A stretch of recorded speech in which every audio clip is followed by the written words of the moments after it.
This is where the fun begins. Yes, Texas is a rival. I have a river of Kool-Aid for basketball.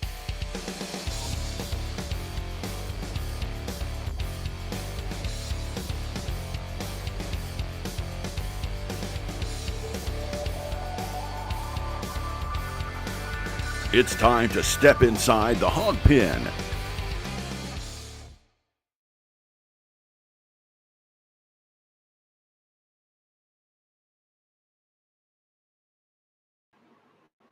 What is up, everybody? As you can see, to quote Eric Carmen, I'm all by myself, and I don't want to be. So it's me and you tonight. D-Mad is on his way. We'll be here shortly. Zach is out on assignment, taking the night off, as you will.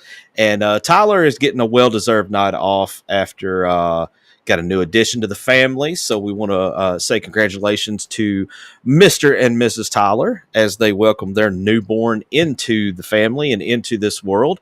So I would say he's earned a night off. So we can get through this, man. We'll get through it, and all we got to do is everybody's just got to come in. I need your comments tonight now. I need your comments because with me being here all by myself, this is gonna be very interesting. And I got this. I'm gonna throw this out there just because.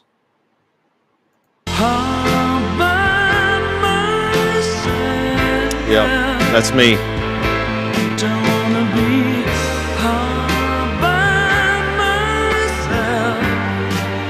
So there we are. I'm here. I'm all by myself. Gonna need all of y'all to come in and help me out with the comments tonight. So we got football back. Football's back after a week off. Had the bye week. Now we get to go down to Red Stick and play a program that is almost in about the same amount of disarray that we're in right now. So who knows what's going to happen with this, man? I don't know. I don't know what to expect coming this weekend when the Hogs head down to the Bayou. And, of course, we got hoops we can talk about, too. And then, the coaching search is going on, and Twitter's been going nuts the last few days. Everybody thinks they got a source. Everybody says that their brother's, cousin's, sister's, mother's, aunt's boyfriend has a source that says that things are done. And, okay, here we go. I don't have to play the Eric Carmen song anymore because I'm not all by myself now. Screw you guys, I'm going home. D-Mad is in the house with me. Hello. I'm still getting my podcasting stuff set up, so I'll all be good, with man. you momentarily.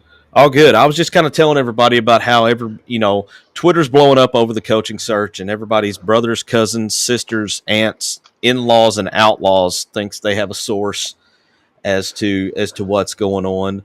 I don't think anything's going to happen here before the week of the Missouri game.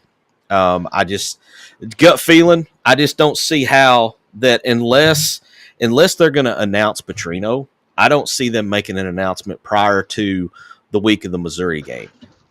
Well, MC, according to my sources, you might be onto something. So, on which part that they're going to give it to Bobby, or that we won't hear anything until the week of the Missouri game. Well, since Twitter's doing their thing, I'm going to do my thing and not give enough information to answer the question. There you go. Yeah. It's funny. The Barstool SEC. About the time all this stuff started blowing up, the Barstool SEC account says, "I can confidently say I have absolutely no idea who this supposed rumor Arkansas coach is." Yeah, join the club, man, because nobody else knows either. And this all kind of got started with it was a tweet from Brandon Walker. Which, if you're familiar with Barstool, you know who Brandon Walker is. He's the big, dauber-looking dude from Coach that is a big Mississippi State fan and a big Barstool guy. And he come out and threw something out about, Arkansas, didn't realize you had it in you or something like that. And, I think he's the only Mississippi State fan, isn't he? Yeah. It's, I don't want to make fun of people blowing leads and blowing tough games, but to see the difference in his tweets in about 2 hours of one of the games that Mississippi State had the lead in and kind of gave away. It may have been Texas. I don't remember now, but watching him kind of melt down, it felt almost a little too familiar, because I've kind of done to home, did it? Yeah, hit a little close to home. I've kind of done the same thing a few times, but it's funny when it happens to somebody else and it's not my team. So that makes it a little more tolerable and a little more entertaining to watch. But I don't think anybody knows anything. I think we're to the point of people are throwing Jell-O to the wall and see if any of it will stick. That's just my gut feeling. I may be wrong. We may have an announcement tomorrow. I don't know. But I just don't think we're going to hear anything until. And honestly, I'll be surprised if we hear anything before the Missouri game. We might hear it immediately after, but I don't know. I don't think they're going to undercut Petrino like that.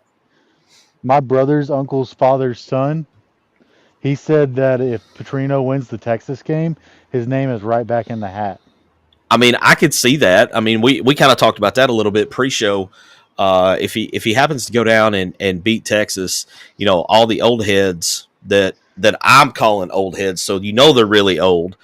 The people older than you. Yes, the people older than me, the geriatric AARP crowd, who still think that everything lives and dies with the Texas game. And I hate Texas and they're a rival, but it's not the same as it once was. The generation why we don't have any other jerseys besides the red and the white. Yeah, very true. But if he goes down and beats Texas, is it going to change anything really? If that's the only one and they end up 3-9, I guess, instead of 2-10, does it really change anything in the grand scheme? I don't think so. If they beat Texas, they're beating Mizzou. Well, and I'm not ruling out this weekend's game just because of what all's going on down at LSU. And the fans aren't going to be quite as drunk as they usually are. This is true. This They'll is very drunk. true. It's not as drunk. Yeah, but it's not it's like the only home game of the year for LSU that's not a night game. So absolutely, they got to get that 20% in there. Be interesting to see. To do it again than against Arkansas. Well, and okay, so let's go to ultimate what if here. What if in these last 3 games you beat LSU, you beat Texas, you beat Missouri? It kind of muddies the waters a little bit. It sure does. But let me ask you this. We're in the second bye week. Yeah. From the Tennessee game to right now, our biggest weakness of the entire season has been the defense. Mm-hmm. Do you see that, and fumbles? Yeah, fumbles. Do you see that this team has not improved or has improved? I think that's really subjective because some people are going to say, well, they're still losing, so they haven't improved, which is partially true. They're not winning, but to say that they haven't improved, I don't know, man. I kind of feel like they have a different look and feel for the most part, and now it's just coming down to the things that are biting you now are a lack of discipline things that should have been taken care of in fall camp. Now, you can point the finger wherever you want to point it on that. He's gone, in my opinion, so, he's not here to defend himself, and it just kind of is what it is. But I want to bring up something that Madre Hill said in the Little Rock Touchdown Club meeting, which I've got a lot I want to say about that. But right now, I just want to stick to Madre's comments. And Madre, of course, Madre Hill, great running back, Malvern, number 34. When he signed with Danny Ford, he was your number favorite one Razorback of all time, isn't he? I mean, he's one of my faves, man. There's just something about everybody talks about number 5, and everybody, you see number 5, but for me, growing up, man, if I saw a running back, I wanted to see number 34 on him. Madre wore number 34. Come in, I got to see him play when I was a kid, and just absolutely loved the way he played. He was a hard running back, very fast prior to his injury. But Madre said that, in his opinion, he feels like that Bobby needs the job. And he gave a solid point, man. He said, there's nobody out there that wants the job more than Bobby. He said, and it's not really fair to judge him on this interim tag, because he said it's basically about like, you're going to ask him to cook Thanksgiving dinner, but you're not going to let him use any of his recipes. You're forcing him to use somebody else's cookbook in the kitchen, and that just doesn't work. And that's a fair point. I don't have a problem with Madre's point there, because it does make sense. This is not his cookbook, so to speak. He probably did. I mean, we've all been told he did handpick Taylon Green to come in and kind of lead this offense, but it was, even if you have full reign as offensive coordinator, you're still doing your thing as a part of somebody else's game plan. And you have to run your game plan by the head coach. Yes. Yeah. Yeah. And I think that's, I think he had a great point with Jimbo too. Yep. And MC, let's just be honest. Who's been saying that exact sentence all year? Oh yeah. Yeah, one's up. Yeah, but I've been saying, like, just to echo off of it, Madre, if you want to get a show on a podcast, I know a guy, but also, this just echoes the point of, we're going through first year pains with a head coach right now. Yeah. Now, do we want to sacrifice next year to go through 1 year growing pains again? Or would you rather have second year growing next year? Because if I honestly think it comes down to, and I don't know if Hunter is getting to understand this, Arkansas is unique. Very. Andre said it. Yep. And Anthony Lucas said it. There does have to be some sort of understanding of how Arkansas works before you just come over here. Yeah. It doesn't work for everybody. Yeah. And Petrino understands. Go ahead. I was just going to say, there's a handful of places like that, and Arkansas is definitely one of them. It's just not, you can't just come in and bring in a bunch of recruits and all of a sudden everything's going to be kumbaya. Right. There is an outline of a puzzle that you have to find the correct pieces to fit, and everything has to fit perfectly in order for Arkansas to be successful.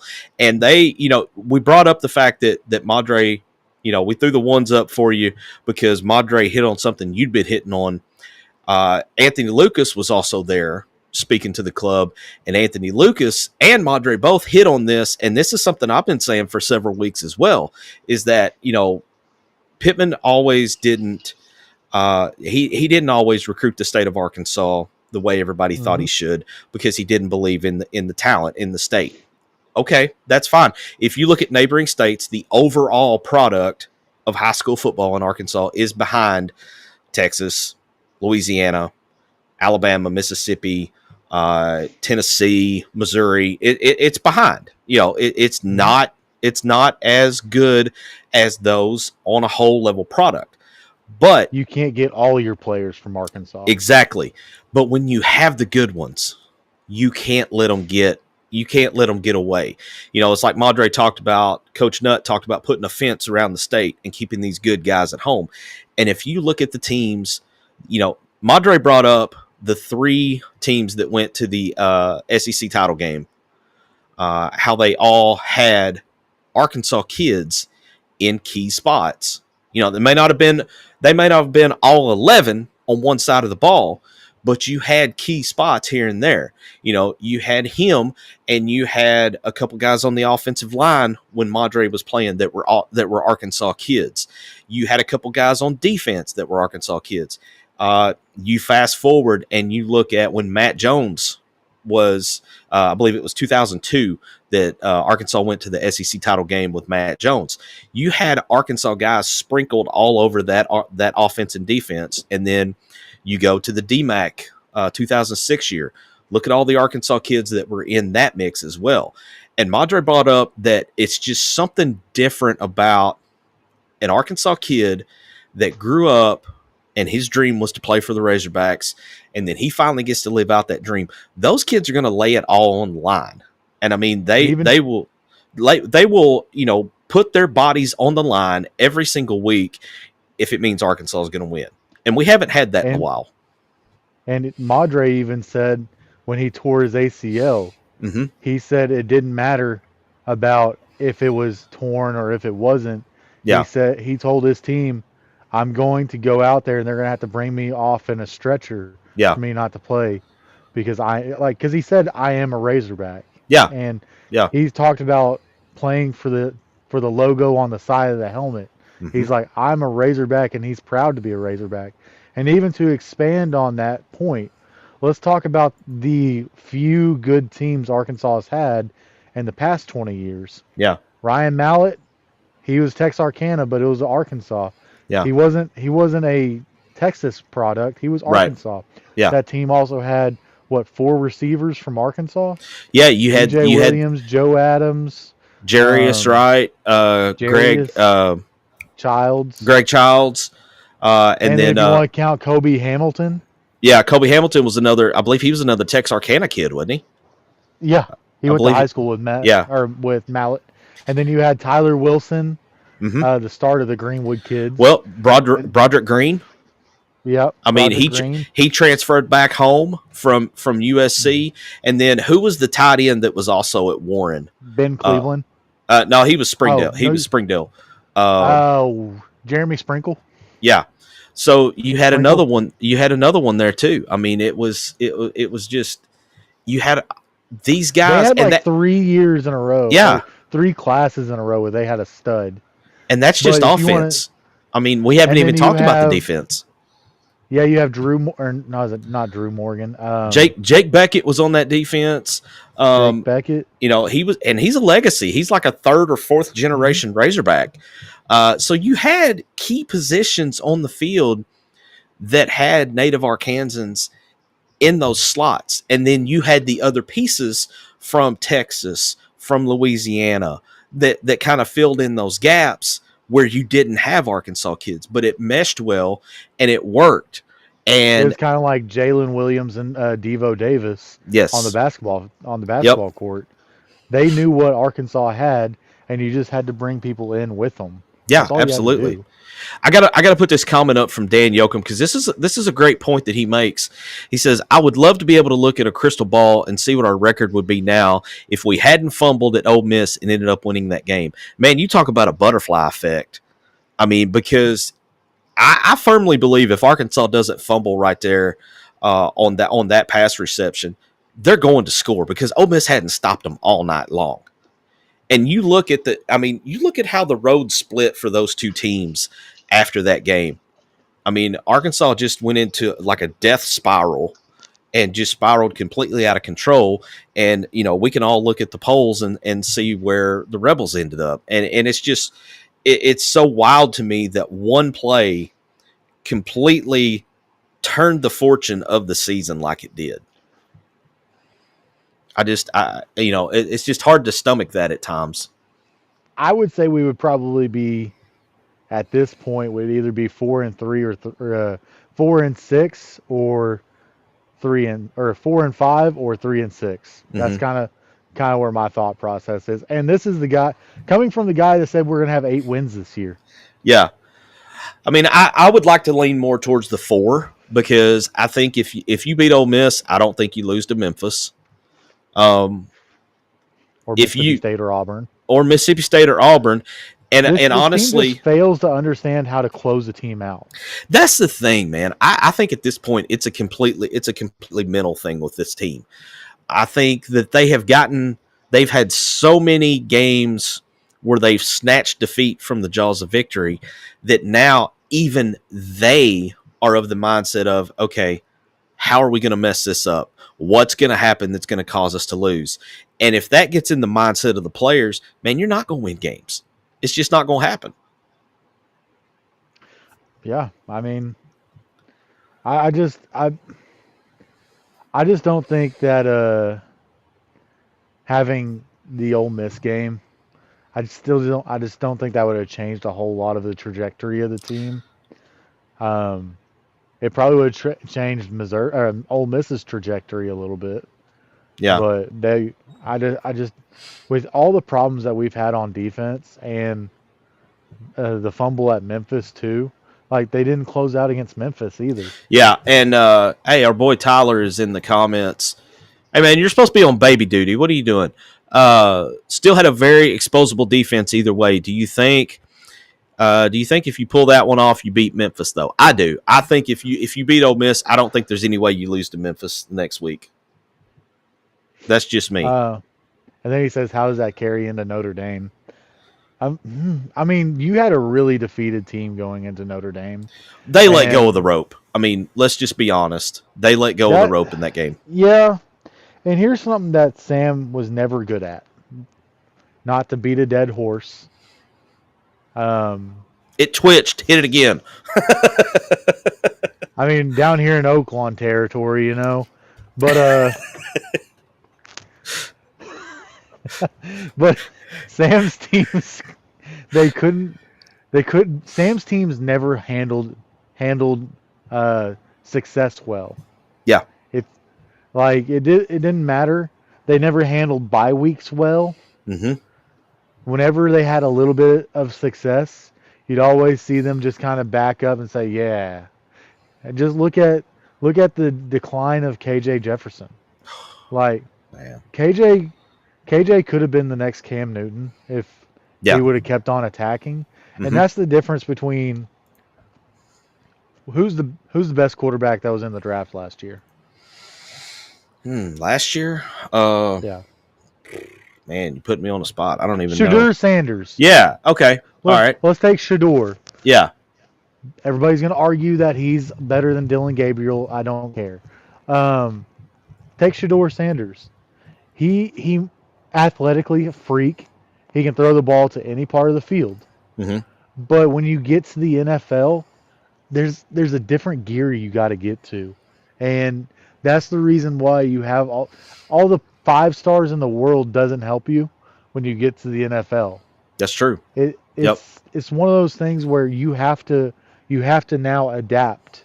You have to study harder than you ever studied before, because every single person in that locker room and in that office is getting paid to do a job, and their job is to win. And then if you take it on the other side, everybody's job in that other office is to make you fail. And they're going to do whatever they can. They're going to work 80 hours a week, sleep at the facility.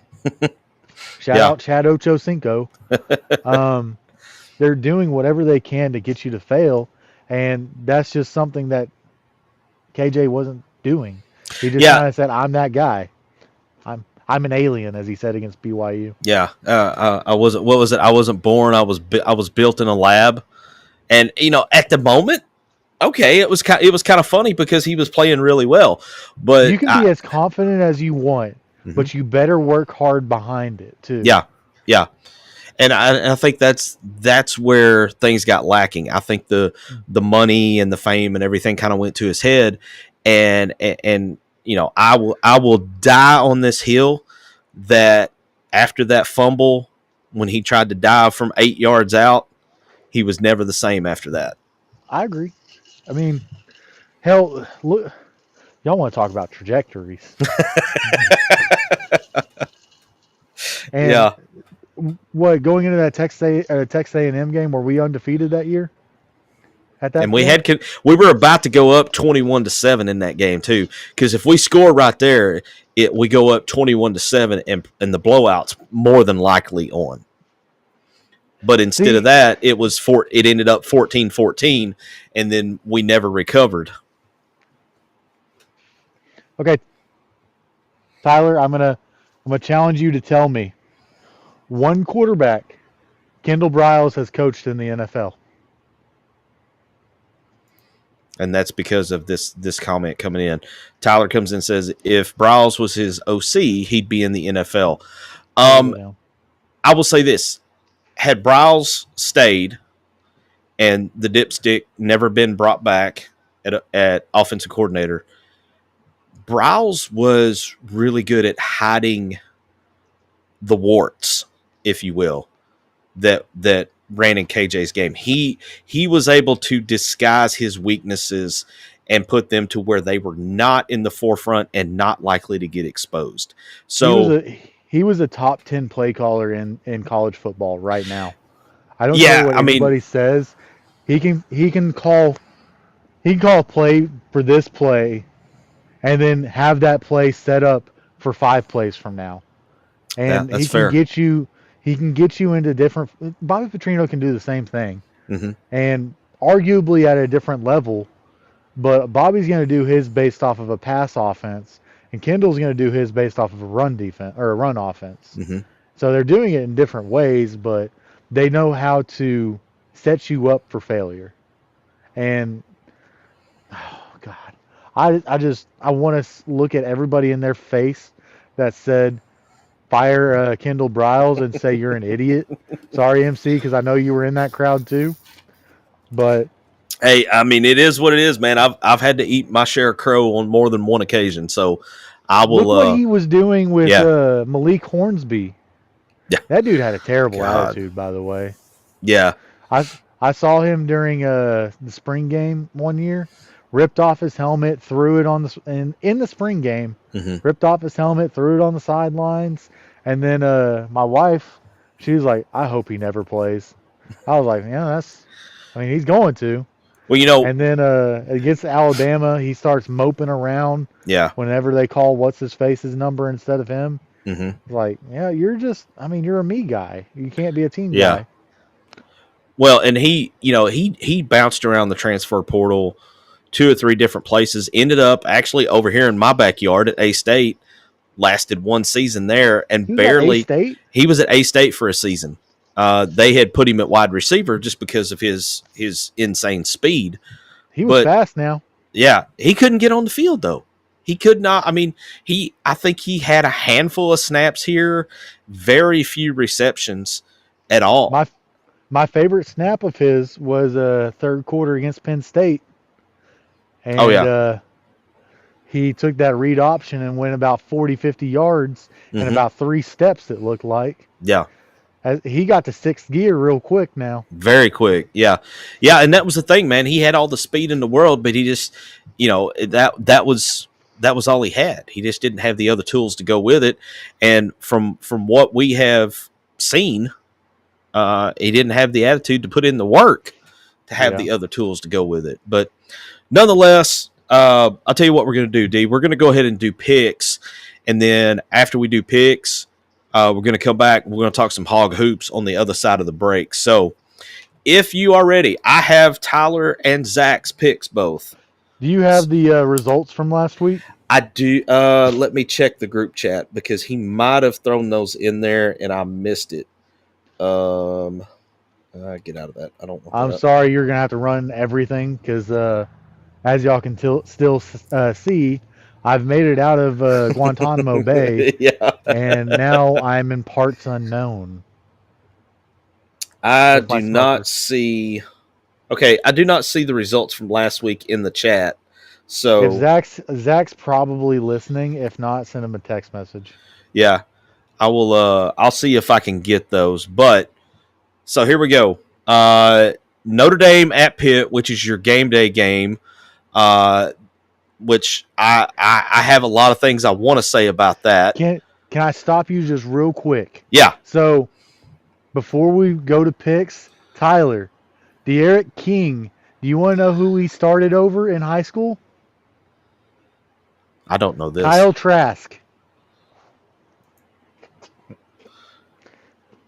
As I go to Grok to say, who is Kyle Trask?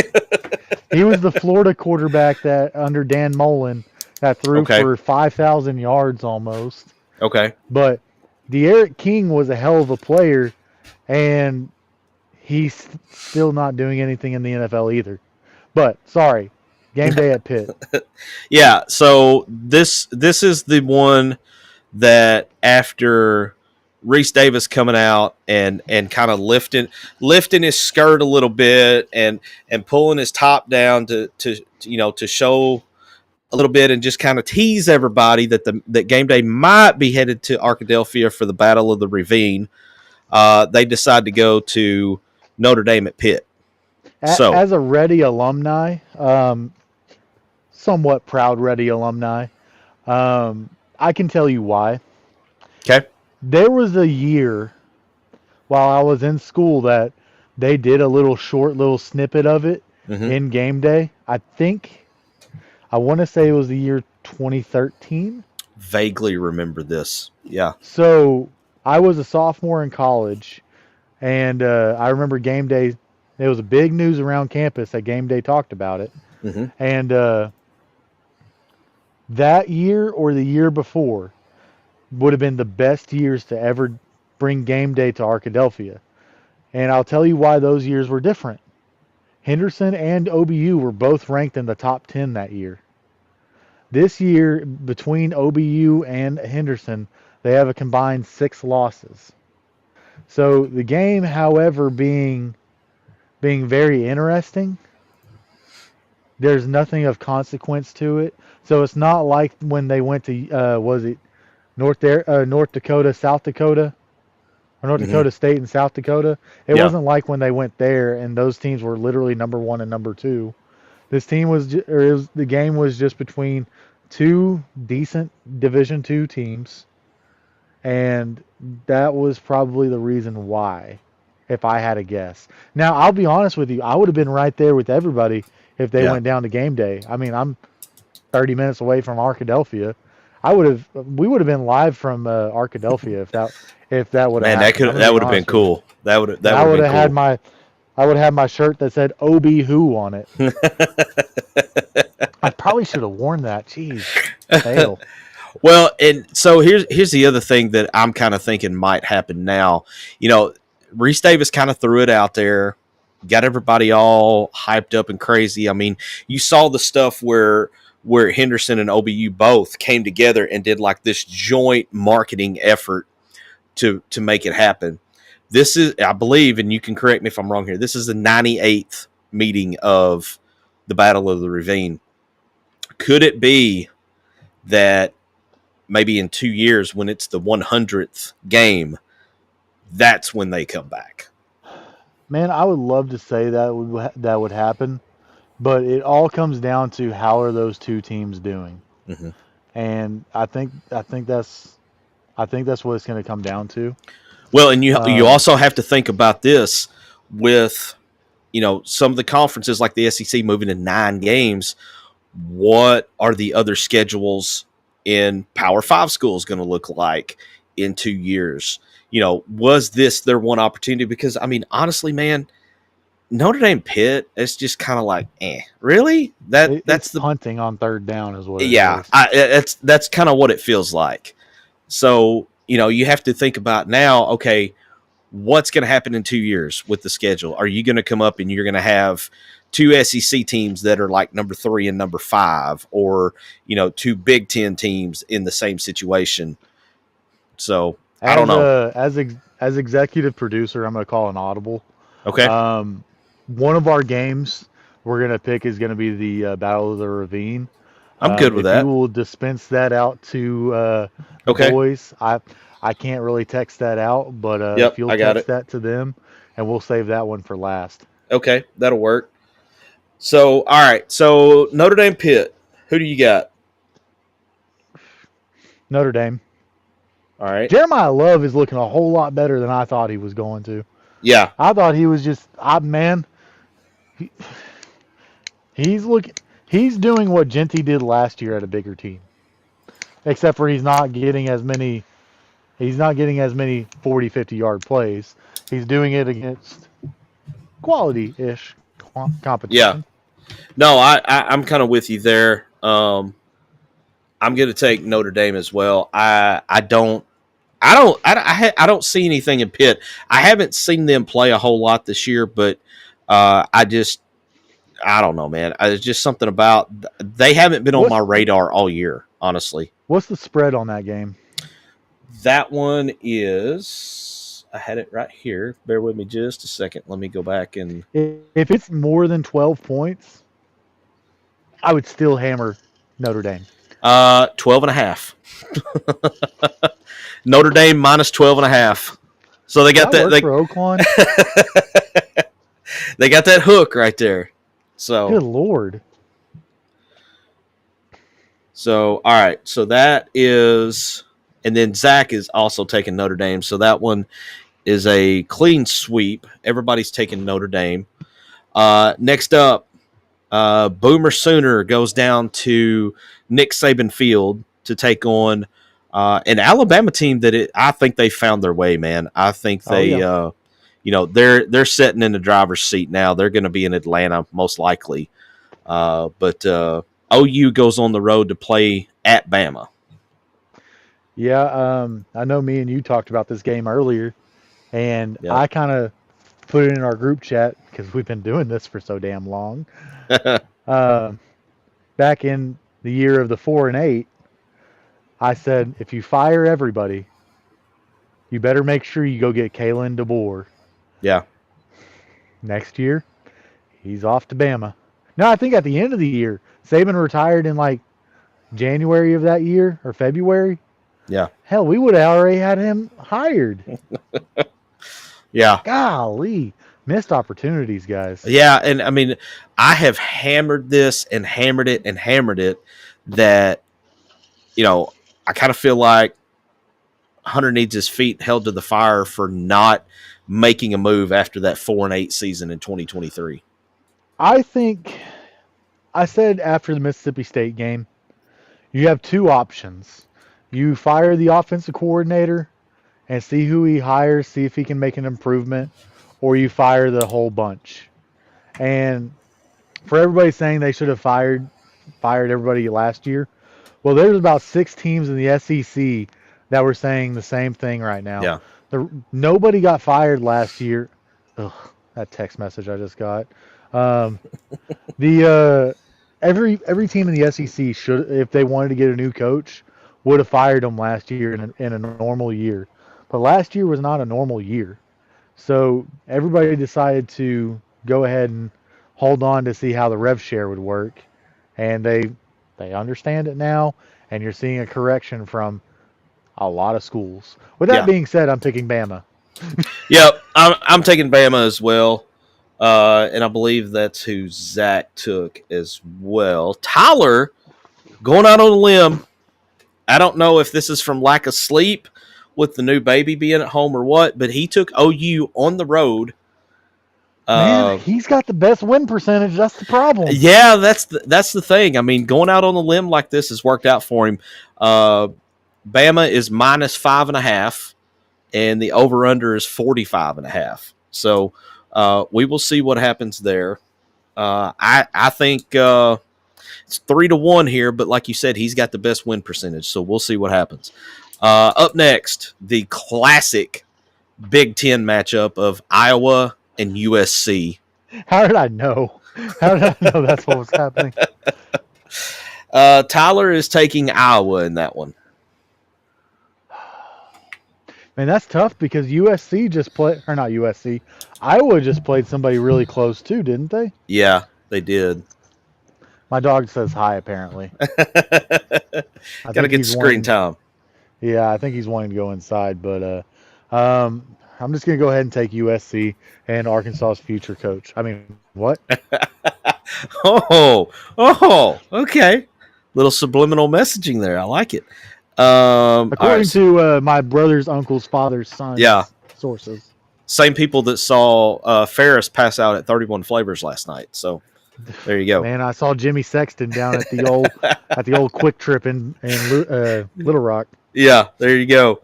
All right, so Tyler and Zach both taking Iowa here. Dylan taking USC. Oh man, I'm gonna go with Dylan. I think I'm gonna take USC as well. The next one, is it at Iowa? I believe this one is out west. Let me double check that real quick. There is a very big point on that too, because that 2 time zones travel, it's gotten people before. Okay, this is at Los Angeles Memorial Coliseum. So Hammering USC. And USC is a 6.5-point favorite. So we're split on that one, 2-2. Tyler and Zach take Iowa. Me and you, we're taking USC. All right, next game. I probably don't even have to say on this one with three of us. Now, we did have the new guy broke the one rule in that we never picked Texas. So Tyler picked Texas in this game. So I'll again. Texas at Georgia. Who do they play next week? That's what I want to know. Yeah, they're going to be a little bit bruised up coming back home, and they're going to see old lowly little Arkansas. Oh, they're old 3-7 Arkansas coming through the door. Okay, all right. Little I'm preview. Georgia. Yep. D taking Georgia. I ain't even got to look at Zach's. He took Texas. I ain't even got to look at it. But I'm gonna look anyway. Another 3-1. I can't. So that's the thing. What was his name? Gunnar Stockton. Yeah, man, he's playing well. He's doing a lot better as a quarterback than I've given Georgia quarterbacks credit for. Well, and I'm looking, and this is a night game in Athens between the hedges. And if you've ever been between the hedges, that place gets insane, and it gets like over the top. Night? Yeah, it's a 6:30 game. I don't think so. Texas has been in the SEC for a couple of years, so they've seen some night games, but they have. And I mean, I remember when Arkansas played there at 11. Mm-hmm. That place was rocking. Yeah, it was rocking like a night game. So Tyler coming in to defend his pick of Texas. He says Arch Manning keeps getting better every week. Okay, I don't disagree with that, but I just think Georgia and that atmosphere will be too much for Texas. And I'm taking the dogs. So we're back. We're 3-1 on that one. Moving on, we got an ACC matchup. Virginia, and I believe that's like 14th ranked Virginia, at Duke. I think you're right on that one. Let's see. 19. I'm sorry. 19 according to ESPN. Duke is actually the 4.5-point favorite in this one. Didn't they just lose to UConn? Duke, maybe. Where they had a scare against UConn. I think it may have been a scare. Let me look at last week's real quick. Duke at UConn. No, they lost to UConn last week, 37-34. And they're going to be and they're 4.5-point favorites at home this week. I'll take the points on that one. So, Tyler took Virginia. D, you're taking Virginia too? Yeah. I will say this is that fateful Las Vegas knows a little too much game. Yeah. I will say that. Let me see. Zach sent me his. Zach is taking Virginia as well. Clean sweep.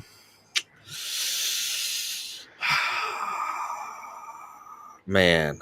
I'm gonna let you make your pick before I finish my sentence here. Okay. I'm gonna do it. I'm gonna go out. I'm gonna be the lonesome man over here, taking the Blue Devils to bounce back after the upset loss against UConn. It's just one of those things that I forgot about this. Too much. Yeah, I didn't know that.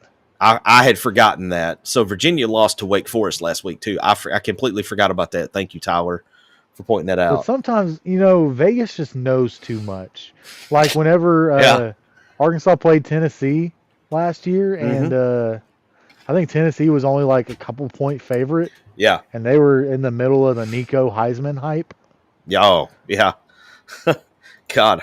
How things change in a year's time, huh? He's playing well over there, isn't he? He's found it and kind of put it together. And they, I guess they brought in the Newhousel kid as offensive coordinator. And UCLA is not looking as terrible as they did earlier in the year. So, kudos to them for pulling that off. All right, I think we're all going to go heart over head on this next one. Battle for the boot. Tyler is taking Arkansas. Zach is selling his soul for a win. He's taking the Corn Dogs. Wow. I can't believe it. I'm I'm gonna go. I'll just say it right now. I'm going heart overhead against my better judgment. I'm taking Arkansas. I think this is another one of those games. Bobby knows way too much about the opponent and how much it means to Arkansas. That's Taking the fair. Hogs. He's never won at LSU either. He about got kicked out of a game down there too. Yeah, he did. He did. And all right, so now it's time for. I'm gonna make one more point real quick. Okay. All right. Do you think the team's gonna play harder for him this year because of or this week because of him having their back last week against the refs? I mean, against Mississippi State. Maybe. I think if there are guys that are still holding on to the rope, then yes, I think they will play their tails off this weekend because of how he went to bat for them last weekend. I think the biggest thing for Arkansas, this is going to be the tell-all. If our cornerbacks will do this number and look for the ball, we will win. But we haven't. I mean, how long has it been since we've actually done that as defensive backs? It's been about 10 games. This is all they have to do. They're running. Well, and I mean, I'm nowhere near a football coach. I've never played a down of organized football in my life. But if you're running stride for stride with the wide receiver, can you not watch his eyes? And when you see his eyes get big and start looking for the ball, then you can turn. So yes, mm-hmm. As an offensive lineman, I actually know the answer to this. Okay. Yes, however, I do know from people. So when I went to college, I hung around a lot of the football players at Henderson. Mm-hmm. Names Glennon Bobo, Joseph Snap, Al Lasker. I can keep going. But I know that there's a training that happens in college that doesn't happen in high school. Mm-hmm. They train their eyes not to – hold on. They train their eyes not to when the ball comes. Uh-huh. And so – but, I mean, if you're still running and you turn your head and you look up, that should give you a little bit of a hey, ball's coming. Yeah. I've never understood why our secondary refuses to turn and look for the ball. But anyway. And I think Connie Walker, he has not been so I've been on his tail all year about this. Mm-hmm. But he has been stride for stride with a lot of receivers this year. His downfall has been not turning and looking. That's been his only downfall. And that's been the downfall of the season. Sorry, we'll move on. That's all right. Got to get it out. All right, and because Game Day wouldn't go and put this game in the spotlight, we're going to put it in the spotlight as a bonus pick this week. OBU Henderson, Battle of the Ravine, 98th edition. I don't even have to ask D-Mad which way he's going on this. He's ready to the bone. So, listen, whenever I got to Henderson, they started putting like names on doors just like for your dorm. Mm-hmm. And there was a letter E that was the color red. And I was like, okay, that's pretty cool. And I was just like, I don't get it. And then it took me a second. It's like, it's a red E. It's crazy. I mean, I was sitting here thinking, I was like, okay, what? And then about the time you started to say it, it's like, oh, the lightning bolt hit. It skipped over here, but it hit back here. So, it didn't get all the way over my head. It took me like a little bit to realize it. And then I was like, that's why. Yeah. But, for all the students that are walking down that hill to go watch the game, good luck to you. Make sure you're wearing comfortable shoes because that hill is a mother trucker. Well, some of the students live down there in those new dorms. So just to give you a little bit of history about Henderson, whenever I lived there, they had these where some of the new dorms are at the bottom of the hill right there by the baseball field. It's right across the street from Cliff Harris. the Teddies. That's funny. But it's right across the street from Cliff Harris, which is OBU's football field. That used to be the what'd they call it? Basically the intramural fields. When I was there, they had bonfires out there and just had all types of get-togethers out there. It was a really cool place to hang out, and obviously the OBU players came, or OBU guys came over too, because they wanted to have fun too. They just couldn't do it on Wednesdays. But after church and everything, they would come hang out with the Henderson people because they were cooler. So, all right. So, we're in a 3-1 situation again. I don't want to talk to Zach for the next week. So, myself, Dylan, and Tyler all taking the Reddies. Zach stands alone on his island with OBU. The Tigers, is that right? The Tigers, yes. Yes. Okay. Bouncing is what Tigers do best. So, to give you some of the background on the rivalry, yeah. I had all the air let out of my tires one day when I was at the campus. Had nothing on my car that said Reddies except for that small little decal that says Henderson State University. I was parked at my friend's dorm at OBU, maybe an hour. Come outside. My parents are coming into town to watch the Battle of the Ravine, and I am sitting on flats. If you ever go to OBU's campus, they have a tiger statue in the middle of their campus. Mm-hmm. You can't walk up to it because they're afraid somebody's going to touch it. I don't know why, but why you can't walk up to it. It's in a fence. In this week, as of right now, you probably have about 30, 40, 50. They're not fraternities or sororities. They're like social clubs or whatever. Yeah. Guarding the tiger, because somebody, I have no idea who it was, but somebody from Arkadelphia decided to walk up to the tiger and throw red paint on it. And then there was one year that somebody threw eggs on the tiger, like a full carton of eggs, just chunked it over the fence and got the tiger with it. There was a lot of spray painting going on signs I'm sure. across both campuses. And the OBU people, they wouldn't go that low, right? But the most famous one is the one that really got the. There was a short time where the rivalry kind of stopped, and the homecoming queen from OBU got kidnapped.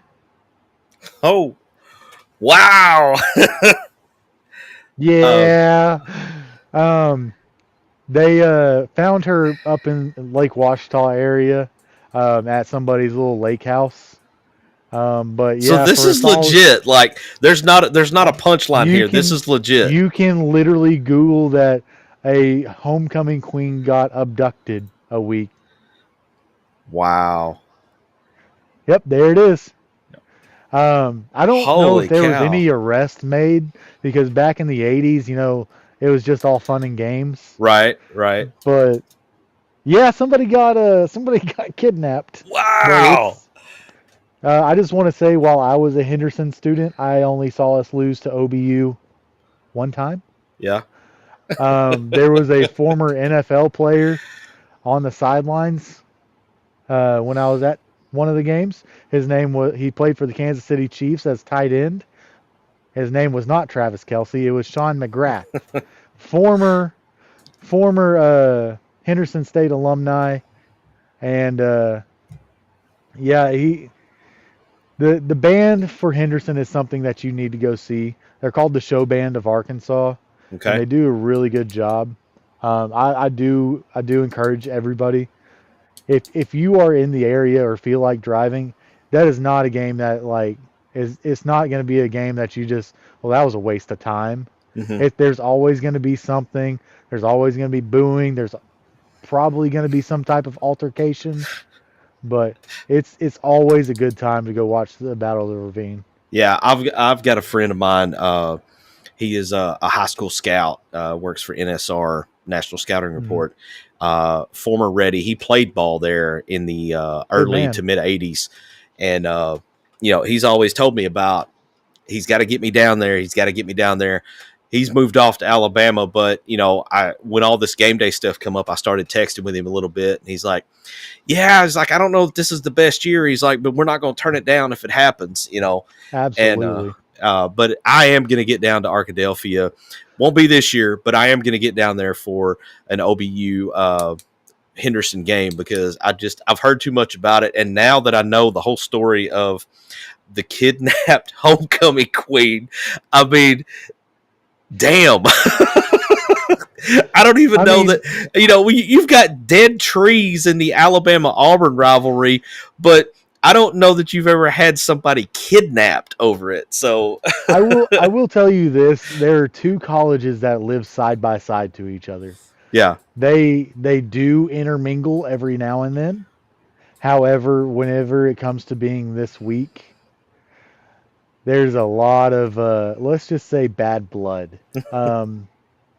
This would be like if you had Duke and North Carolina, how they don't like each other. Yeah. Amplify it. If you have Auburn, Alabama, amplify it. Florida State, Miami, amplify it, and put it in a small town, literally half a mile from each other. So I'm going to ask you this, and we're getting ready to wrap up. I'm going to save the School of Hawg Hoops. I'm going to save that, and we'll talk about that next week because honestly, we've got one real game to talk about, and that was the Michigan State loss. So we can recap that. I'm just going to say this: the next 4 games until you get to Thanksgiving are basically going to be glorified scrimmages, and until you get to Thanksgiving Day and that Duke game. There's not really a whole lot to talk about there. But I am going to say this in regards to the whole rivalry between OBU and Henderson. You talk about how they intermingle and such. Did you know of anybody to where maybe the guy was Henderson, the girl was OBU, or vice versa? Did you know of anybody like that? I want to say like that wasn't too out of the norm. Yeah. Like when I say out of the norm, what I mean is it would happen, but it wasn't something like that just stood out to anybody. Yeah. It was one of those things where like if somebody was like they just give you a bunch of hell for it basically. Like I remember when I went to go see my buddy at OBU, I'd get hell from both sides on it, and it's just one of those things. It's more just everybody likes to give each other hell. It's not like I'm gonna beat you up for being an OBU person. Right. I was just curious about that. We're gonna make fun of you for having social clubs. If you want to join a real fraternity, just go ahead and come across the street. If you want to go buy beer, you don't have to go through the Baptist window. Yeah, okay. That's good to know. No, but what made me think of was, you're talking about how heated the rivalry is and everything. A few years ago, there was a promo on ESPN where it had this guy and this girl, and they were kind of sitting there making out and everything. One of them had on an Ohio State sweatshirt, and the other one had on a Michigan sweatshirt. And the caption that come up on the screen was, "If it wasn't for sports, this wouldn't be so disgusting," or something. I'm paraphrasing, but that was the message of it. And so that kind of made me think about, okay, well, I wonder if that same situation happened with Henderson and OBU. I mean, I guess it would have. I'll tell you this: one of Arkansas's biggest freak athletes to ever come out of the state. His name was Glennon Bobo. He was from Ashdown. I played him in high school. We had a rule on our offensive line that basically said if the play is going backside, you're going to protect the B gap. If he was a defensive end, if you have a defensive end that wants to go out wide, don't worry about chasing him down because you're going to want to get the most dangerous man. which is going to be the guy in the B gap. Right. We had a rule made after this game against Glenn and Bobo. This guy was he was about 5'10", and when he got to Henderson, he was about 250. That man was swole. When somebody says they're built like a brick shit house, sorry for the language, I imagine that guy. But we had this rule where if it's anybody other than Glenn and Bobo, then you can do this job. If it's Glenn and Bobo, get in his way, because that man ran a 4.2 and chased down one of our all-state sprinters in high school. Wow. On a sweep play. Oh, gosh. Yeah, that's having some wheels right there if you can do that. And I hate it to this day, he's a high school coach in Arkansas. I think he's in Arkansas. But if he was maybe 3 or 4 inches taller, he would have been a high 4-star talent. He should have been at Arkansas. I'm convinced to this day that dude was a freak. Well, there you have it. I'm gonna have to go look him up now, because I've heard that name, but it is one of those that I'd heard it and then it kind of went away and haven't revisited it. So I'm gonna have to go revisit that now. So, Battle of the Ravine coming up this weekend. Arkansas, LSU. Does Petrino finally get a win in Red Stick down on the Bayou? And if he does, what does it mean? Does it have any meaning to it? Hey, we'll talk about it next week. Hopefully we're coming back next week and we're talking about a win at LSU, and we're talking about, we got to revisit this Battle of the Ravine depending on what happens with it. If the Reddies come out on top, like the majority of our show wants to happen, then we'll have to revisit that too. So, D-Matt, I appreciate you jumping in here tonight, because I was about ready to bring Eric Cartman out and just play the whole song on loop of All By Myself. So thank you. I think more than that, the people that were viewing the show tonight, thank you for coming in so they didn't have to listen to that. Well, we appreciate you too, MC, because I know you haven't been you have been running boards, but I've been helping on that until I moved. So yeah, I appreciate you for running boards. No problem at all, man. Any final thoughts before we get out here tonight? David Basil for AD. We somehow glanced over that topic. Yeah, I tell you what, we may have to look at this weekend. If schedules work out and line up, we might have to do something extra on this, because Basil has brought out the flamethrower the last couple of weeks at the Touchdown Club, and I feel like it's worth visiting, but we're out of time tonight, so maybe we can get a little podcast exclusive on that to kind of talk through that ordeal, because it just kind of feels like to me that he's out of F's to give. Make a museum. Yeah. Yep. I'm with him. I'm totally with him on it. So we'll have to revisit that again. Not to steal your final thought there, but yeah, Basil he has kind of opened some things up, opened some eyes really for a lot of people. And I'm here for it, man. I'm here for all of it. Yeah. Who's Henderson playing this week? Cue the owl. Who? There you go. There you go.